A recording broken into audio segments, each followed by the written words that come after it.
How to win friends and influence people हे पुस्तक Dale Carnegie यांनी लिहिलेले आहे आणि याचा मराठी अनुवाद गोद पहिलकर यांनी केला आहे. हे पुस्तक व्यक्तिमत्व विकास, प्रभावी संवाद कौशल्य आणि लोकांशी संबंध स्थापित करण्याच्या कौशल्यावर आधारित आहे. हे पुस्तक 4 प्रमुख विभागात विभागलेले आहे.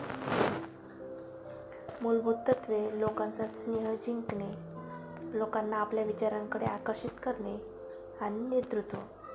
तर यामध्ये मूलभूत तत्वांमध्ये लोकांना आकर्षित करण्यासाठी आणि त्यांना प्रभावित करण्यासाठी आवश्यक असलेल्या मूलभूत तत्वांवर चर्चा केली आहे. तर लोकांचा स्नेह जिंकणे यामध्ये 6 मार्ग दिलेले आहेत जे वापरून तुम्ही लोकांमध्ये लोकप्रिय होऊ शकता. लोकांना आपल्या विचारांकडे आकर्षित करणे यात